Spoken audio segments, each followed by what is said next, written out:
साकार विश्वहरि यानी कि बाबा जिनकी वजह से हाथरस में एक बड़ा हादसा हुआ था, अब उनकी मुश्किलें और भी ज्यादा बढ़ने वाली है क्योंकि इस पूरे मामले में आपको बता दें कि उनकी अकूट संपत्ति पर जांच एजेंसियों की टेढ़ी निगाहें होने वाली हैं। मामले की जांच के लिए गठित न्यायिक आयोग सूरजपाल को पूछताछ के लिए बुला सकता है। मुख्य सेवादार मधुकर ने विभिन्न आयोजनों के लिए कुछ राजनीतिक दलों से भी संपर्क किया था, जिसके बाद पुलिस फंडिंग करने वाले की भी जांच की जा रही है और जिसमें पुलिस पूरी तरह से जुटी हुई है। साथ ही साथ आपको बताते चले कि पुलिस के मुताबिक जिस बड़े पैमाने पर बाबा के आयोजन होते थे उसके लिए संसाधन और फंडिंग कैसे होती थी, ये जांच का बड़ा विषय है और आने वाले दिनों में जांच में कुछ और एजेंसियां भी शामिल हो सकती हैं। इसके जरिए सेवादारों के खाते, मनी ट्रेल, ट्रस्ट के लेन देन, चल अचल संपत्ति की जांच और दान की जांच भी की जाएगी। यानी कुल मिलाकर अगर देखा जाए तो साकार विश्वहरि उर्फ सूरजपाल की जो मुश्किलें हैं वो आने वाले दिनों में बढ़ने वाली हैं क्योंकि उसकी अकूट संपत्ति पर अब जांच एजेंसियों की टेढ़ी निगाहें होने वाली है क्योंकि मामले की जांच के लिए न्यायिक आयोग को गठित कर दिया गया है जो कि अब सूरजपाल से भी पूछताछ कर सकती है। सूरजपाल को भी पूछताछ के लिए बुलाया जा सकता है। इसके अलावा आपको बता दें कि मुख्य सेवादार मधुकर ने विभिन्न आयोजनों के लिए कुछ राजनीतिक दलों से भी संपर्क किया था, जिसके बाद पुलिस फंडिंग करने वालों की जांच भी कर रही है। पूरी मामले की जांच पड़ताल की जा रही है।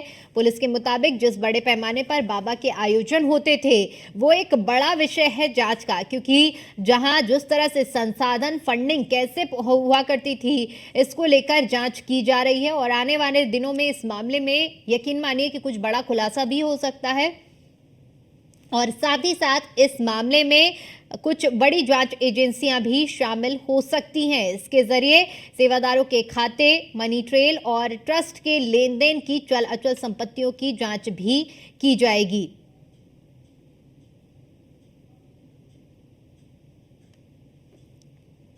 तो हाथरस की जो घटना है दिल दहला देने वाली घटना रही है और जिस तरह से बड़े पैमाने पर वहां सत्संग सुनने के लिए महिलाएं पहुंची थी, चूंकि महिलाएं जिन्होंने बड़े पैमाने पर बड़ी संख्या में महिलाओं की जान गई थी, ऐसे में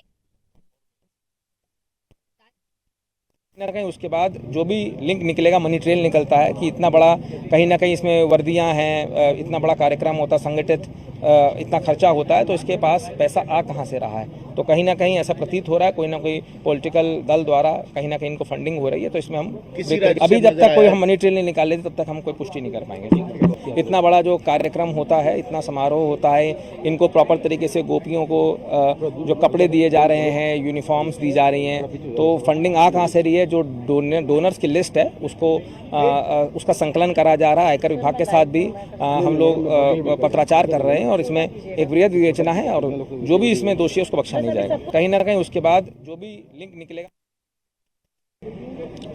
देखिए जनपद हाथरस की जो एसओजी है उन्होंने मधुकर को कल देर शाम दिल्ली में नजफगढ़ से पुलिस एक्शन के बाद गिरफ्तार करा था। देखिए इनसे पूछताछ करी है, कहीं ना कहीं फंडिंग की बात आ रही है कि इनकी फंडिंग कहां से हुई है वो जांच के दायरे में है। इतना बड़ा जो कार्यक्रम होता है, इतना समारोह होता है, इनको प्रॉपर तरीके से गोपियों को जो कपड़े दिए जा रहे हैं, यूनिफॉर्म्स दी जा रही हैं, तो फंडिंग आ कहां से रही है, जो डोनर्स की लिस्ट है उसका संकलन करा जा रहा है। आयकर विभाग के साथ भी हम लोग पत्राचार कर रहे हैं और इसमें एक वृहद विवेचना है और जो भी इसमें दोषी है उसको बख्शा नहीं जाएगा।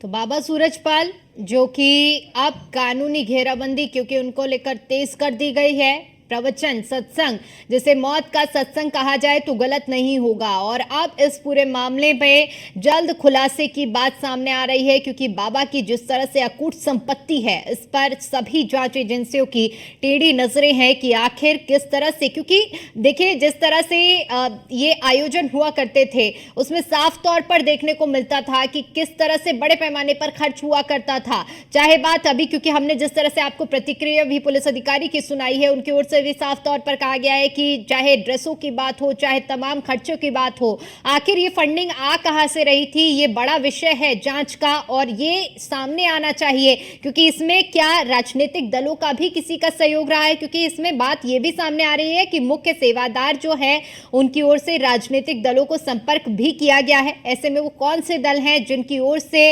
जो इनके संपर्क में रहे हैं, क्या फंडिंग हुई है, क्या ये मामला मनी ट्रेल से जुड़ा हुआ है, ट्रस्ट के लेन देन की भी जांच होगी, चल अचल संपत्ति की भी जांच होगी और जो दान दिया जा रहा है उसको लेकर भी जांच की जाएगी। ये जांच का एक बड़ा विषय है और यकीन मानिए कि आने वाले दिनों में जांच में बहुत बड़ा खुलासा हो सकता है, क्योंकि बताया ये जा रहा है कि इस जांच में कोई बड़ी एजेंसी भी और शामिल हो सकती हैं और इसके जरिए सेवादारों के खाते तक जांचे जाएंगे, मनी ट्रेल को देखा जाएगा, ट्रस्ट के लेन देन को लेकर जांच पड़ताल की जाएगी, चल अचल संपत्ति की जांच की जाएगी और दान की भी जांच की जाएगी।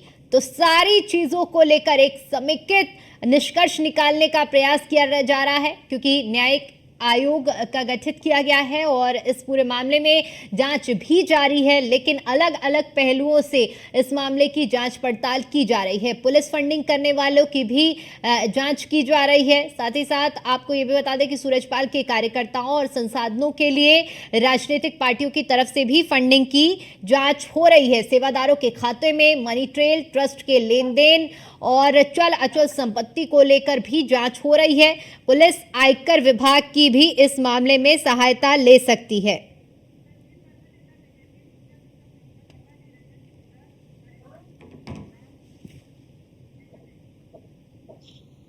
और चलिए इसी मामले में चर्चा करते हैं। चर्चा करने के लिए हमारे साथ मेहमानों का एक खास पैनल जुड़ा हुआ है, जिनसे मैं आपका परिचय करा देती हूँ। पूजा जी हमारे साथ जुड़ी हुई है, सपा प्रवक्ता हैं हमारे साथ, नीरज पोद्दार जी हमारे साथ जुड़े हुए हैं, बीजेपी नेता हैं, और संजीव वर्मा जी हमारे साथ जुड़े हुए हैं, माफ कीजिएगा, नीरज पोद्दार जी हमारे साथ वरिष्ठ पत्रकार जुड़े हुए हैं और संजीव वर्मा जी हमारे साथ बीजेपी नेता जुड़े हुए हैं। आप सभी का बहुत बहुत स्वागत करती हूं। चर्चा की शुरुआत आपके साथ करना चाहूंगी। संजीव जी, किस तरह से देख रहे हैं मामले को, क्योंकि मौत का प्रवचन बनाइए बड़े पैमाने पर, बड़ी संख्या में वहां जो लोग मौजूद थे उन्होंने अपनी जान गंवाई है। अब इस पूरे मामले में जांच हो रही है, जांच के दायरे में बताया जा रहा है कि कई और एजेंसियों को इसमें शामिल किया जाएगा।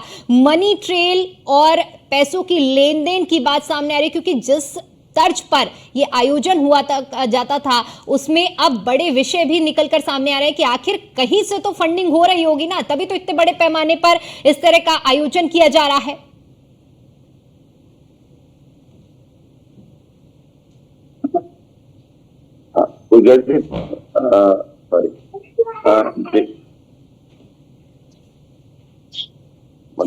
जी संजीव जी, आप तक आवाज पहुंच पा रही है? हाँ जी, अब मैं देखिए, सबसे पहले तो जो ये दुर्घटना हुई वाकई एक बहुत दुर्भाग्यपूर्ण है और जितने लोगों ने इसके अंदर अपनी जान गंवाई उनके शोक संतप्त परिवारों के प्रति हमारी पूरी संवेदना है।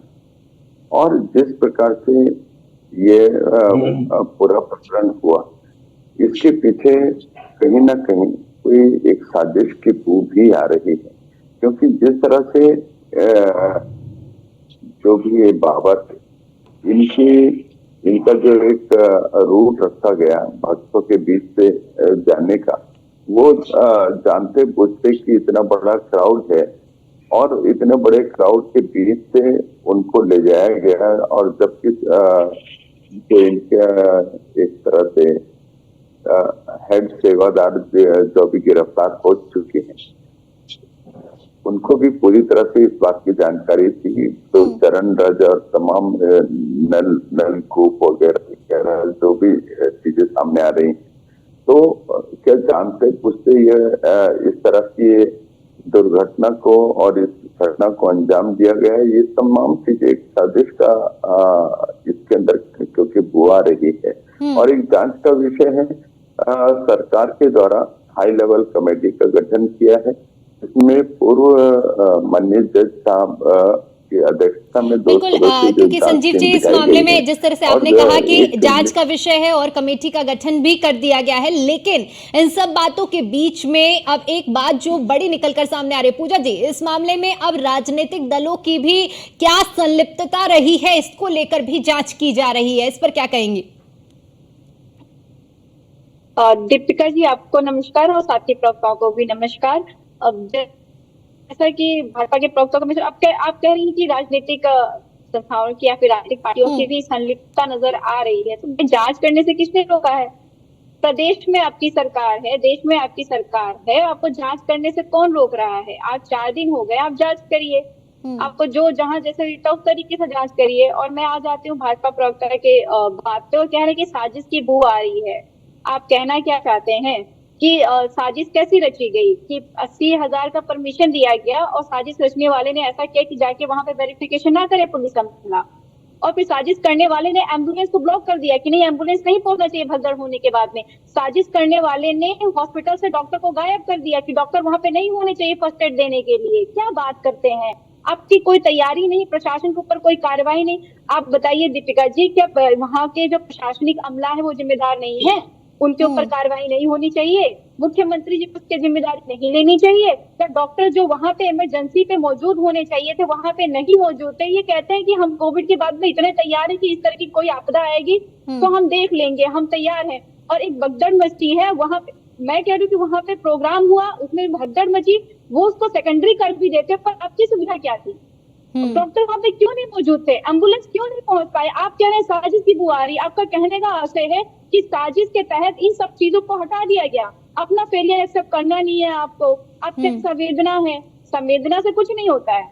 अब आप धीरे धीरे करके साजिश बताना चाह रहे हैं। अरे आप संवेदनहीन लोग हैं, आप संवेदनहीन लोग हैं, आपको संवेदना से क्या लेना देना? आप संवेदनहीन लोग हैं। लेकिन संजीव जी, पूजा जी प्रशासन पर सवाल उठा रही है, व्यवस्थाओं पर सवाल उठा रही हैं, क्योंकि समय से अगर उपचार मिल जाता, संजीव जी, समय से अगर लोगों को एम्बुलेंस मिल जाती, उपचार मिल जाता, तो इतनी बड़ी संख्या में लोगों की जान नहीं जाती। ये सवाल पूजा जी उठा रही है। ठीक है पूजा जी, जवाब ले लीजिए, उसके बाद नीरज जी का रुख करेंगे। 121 पीपल डाइड और आप कहते हैं कि जांच चल रही है। चलिए ठीक है वो आ रही है, अपना फेलियर होने का आप रिस्पॉन्सिबिलिटी नहीं लेते। यहाँ के शिक्षा मंत्री ठीक है, अब जवाब सुन लीजिए पूजा जी जवाब सुन लीजिए संजीव जी, क्योंकि देखिए पूजा जी ने जो सवाल उठाया, प्रशासन पर सवाल उठाए हैं, अस्पतालों पर सवाल उठाए हैं, स्वास्थ्य व्यवस्था पर सवाल उठाए हैं, ऐसे में आप ठीक है किस तरह से आप जवाब देंगे? प्रदेश सरकार इस सवाल का जवाब विपक्ष को किस तरह से देगी? जी, आपने मुझसे पूछा? जी जी जी, देखिए, सबसे पहली बात तो अखिलेश यादव जी ने जो गिरफ्तार किए गए हैं उनके ऊपर ही सवाल उठाया है, उनको गिरफ्तार क्यों किया? तो उनको गिरफ्तार करने से आपको क्या दिक्कत है? क्या आपके किसी तरह से कोई लिंक उन लोगों के साथ है, इसीलिए आप उनके लिए ढाल बनकर खड़े हैं? और उन लोगों को फंडिंग कहां से आ रही थी? अभी कांग्रेस पार्टी भी मौन है, समाजवादी पार्टी भी मौन है, और तमाम इंडी गठबंधन भी मौन है। आखिर इस सारे प्रकरण से क्या दिखाई देता है? क्या इंडी गठबंधन का किसी भी प्रकार से कोई कनेक्शन रहा है? तमाम चीजें एक जांच का विषय है, और जब जांच की रिपोर्ट हम सबके सामने आएगी तो मैं सोचता हूँ दूध का दूध पानी का पानी होगा। और बड़ी बात यह है कि कोई भी हो, छोटा हो, बड़े से बड़ा हो, कोई भी बख्शा नहीं जाएगा। ये लोग हर चीज के ऊपर राजनीति करते हैं, लाशों पे राजनीति करते हैं, इनको शर्म नहीं आती। इन्होंने उत्तर प्रदेश को एक नर्क प्रदेश बना के रख दिया था। उत्तर प्रदेश में जो गुंडाई का राज निरंजन जी भी हमारे साथ जुड़े हुए, माफी चाहूंगी निरंजन जी। ठीक है निरंजन जी, माफी चाहूंगी देर से आपके पास आने के लिए। निरंजन जी, आप किस तरह से देख रहे हैं, क्योंकि आप इस मामले में राजनीतिक दलों की संलिप्तता को भी जांचा जा रहा है, मनी ट्रेल और दान और लेन देन का भी जो मामला है उसको लेकर भी जांच की जा रही है। ठीक है, आप दोनों थोड़ा सा संयम रखिए और सबको बातें रखने का मौका दीजिए। जी निरंजन जी, किसी भी सूरत में इनको बर्दाश्त नहीं किया जाएगा और मुंहतोड़ जवाब निरंजन जी, दिया आप तक जाएगा। आवाज ऐसे पहुंच पा तमाम रही है? तत्वों को मुंहतोड़ जवाब दिया जाएगा जब वहाँ अतीक और अंसारी जैसे माफियाओं के ऊपर कार्यवाही होती है, तब ये समाजवादी पार्टी और कांग्रेस पार्टी उनकी ढाल बनकर खड़ी हो जाती है। ठीक है संजीव जी, किसी और दिन उस मुद्दे पर चर्चा कर लेंगे। निरंजन जी, आप तक आवाज पहुंच पा रही है? आप धर्म के आधार पर अपराधियों के ठीक है, निरंजन ढाल जी से बनकर हमारा खड़े संपर्क होते नहीं हैं। हो पा रहा शर्म है। नहीं आती आप लोगों को? शर्म नहीं आती आप लोगों को? आप लोग सिर्फ और सिर्फ धर्म की राजनीति करना जानते हैं बेशर्म होकर के। क्यों ना करें, क्यों ना करें, क्यों ना करें? हम धर्म की राजनीति नहीं करते, हम धर्म की राजनीति बिल्कुल नहीं करते, धर्म की राजनीति लोग करते हैं। आप धर्म देखकर आप धर्म खड़े होते हैं। अतीक को जब अतीक की जब गिरफ्तारी हुई थी, अतीक के ऊपर जब कार्यवाही हो रही थी, उसकी ढाल समाजवादी पार्टी बनके खड़ी हुई थी, नहीं हुई थी? जवाब दीजिए। अंसारी के संबंध में आप लोग खड़े हुए थे, जवाब दीजिए, जवाब दीजिए। भारतीय जनता पार्टी सबका साथ सबका विकास की अवधारणा से चलती है और आपका इंडी गठबंधन की कांग्रेस सरकार जो बोलती थी देश के तमाम संसाधनों पर पहला 12% का अधिकार अल्पसंख्यकों का, विशेष तौर से मुसलमानों का ठीक होगा। है, पूजा जी और संजीव जी, हमारे साथ निरंजन जी भी जुड़े हुए हैं, थोड़ा वक्त उनको भी मिलना चाहिए। निरंजन जी, आप भी अपनी बात रखिए, क्योंकि जिस तरह से अब इस पूरे मामले में अब राजनीतिकरण भी सामने आ रहा है, मनी ट्रेल और जो दान को लेकर बात सामने आ रही है, इसमें बताया जा रहा है कि अब जांच एजेंसियों का दायरा भी बढ़ेगा और कुछ और एजेंसियां भी इस पूरे मामले की जांच में जुड़ सकती हैं। इस पूरे मामले को अगर एक विश्लेषण निकाला जाए तो आप इसका विश्लेषण कैसे निकालेंगे? आवाज सुनाई नहीं दी दीपिका जी, दोबारा कीजिए अपना सवाल। जी, निरंजन जी, मेरा सवाल आपसे ये था, क्योंकि आप देखिए इस पूरे मामले को लेकर एक दुखद घटना थी ये, अब जांच एजेंसियों का भी गठन कर दिया गया है और पूरे मामले को लेकर जिस तरह से बात सामने आ रही है, क्योंकि इतने बड़े पैमाने पर सत्संग का महज एक आयोजन होता है जहां पर इतनी बड़ी संख्या में भीड़ पहुंचती है, पैसे के लेन देन को लेकर भी सवाल उठ रहे हैं, जांच एजेंसियों का दायरा भी बढ़ रहा है। अगर एक विश्लेषण निकाला जाए, क्योंकि अभी हमारे साथ पूजा जी भी जुड़ी हुई है, वो अपना पक्ष रख रही है, प्रशासन पर सवाल उठा रही है, हालांकि कह रहे हैं कि जांच का विषय है, जो दोषी होगा बख्शा नहीं जाएगा। देखिए, निश्चित रूप से दीपिका जी, जिस तरीके से ये लोग राजनीतिक लोग हैं, चाहे समाजवादी पार्टी के हो चाहे भारतीय जनता पार्टी के हो, इनको हर चीज के अंदर अपने एक राजनीतिक नफे नुकसान के हिसाब से इनको तोल मोल करके बोलना पड़ता है। और जिस चीज के अंदर इनको लगता है कि इनकी अपनी अपनी एक सीमाएं हैं, या यूं कहें कि अपने अपने एक जो पाले मंडे हुए हैं, उन पालों के आधार पर ये लोग एक दूसरे के बारे में बात करते हैं। अब इसके अंदर निश्चित रूप से आपको मैं सीधी सी बात बताऊं, ये समस्या जो उत्पन्न होती है, ये समस्या उत्पन्न होती है, आप ये समझ लीजिए, जो साधनहीन या यूं कहें कि जो संपन्नहीन जो लोग हैं, उनको कुछ व्यवस्थाओं की कमी होती है, कुछ शिक्षाओं की कमी होती है, कुछ समझदारी की कमी होती है। ये सिस्टम उत्पन्न होता है वहां से, जहां पे ये बाबाओं के आश्रम बनते हैं। बाबाओं के आश्रम तब बनते हैं कि जब अशिक्षित लोग या यूं कहें कि असंपन्न लोग जब उनके साथ जुड़ते हैं, कहीं ना कहीं अपनी समस्याओं का निदान वहां ढूंढने का प्रयास करते हैं, क्योंकि उनको जो उम्मीदें होती हैं वो इधर उधर से सारी उम्मीदें उनकी हार चुकी होती हैं, और उनको उन बाबाओं पे या यूं कहें कि आस्था जिसको हम कहते हैं, वो आस्था होती है विश्वास। लेकिन विश्वास जब पराकाष्ठा से पार कर जाए तो उसको हम कहते हैं अंधविश्वास। तो वो जो अंधविश्वास है वो इन बाबाओं का चारा होता है। और आज की तारीख में जिस तरीके से हम देख रहे हैं कि जो जिस तरीके से ये जो तथाकथित बाबा है, या यूं कहें कि जो धर्म की दुकानें हैं और राजनीति की दुकानें हैं, इनका आपस में घालमेल है। अगर राजनीतिक लाभ है तो राजनीतिक नफे नुकसान के हिसाब से इनको पसरा दिया जाता है, इनको आश्रय दिया जाता है, इनको सपोर्ट किया जाता है। जिनको इनसे राजनीतिक लाभ हानि है तो उस हिसाब से उसकी भर्त्सना करते हैं, उसकी आलोचना करते हैं। अभी भी आपने देखा होगा, इतनी बड़ी घटना घट गई, 121 लोगों की जान चली गई, कई लोग अभी भी जिंदगी और मौत से जूझ रहे हैं, घायल हैं, और आप ये समझ लीजिए बहुत लोगों का जन हानि के साथ साथ धन हानि भी हुई है। कई लोगों का वहां पे जिसको कहते हैं अपना जो सामान तक वहां पे छूट गया, गायब हो गया, सारी चीजें इतनी बड़ी अव्यवस्था है, लेकिन उसके बावजूद जिसको कहते हैं ना कि जैसे कुछ छोटी मछलियों के ऊपर कार्रवाई करके और मामले की तीसरी दिखाई जा रही है। और उसका जी। कारण ये है कि सरकार को भी इस चीज का पता है कि बाबा के ऊपर हाथ डालने का परिणाम जो है राजनीतिक नुकसान के रूप में उठाया जा सकता है।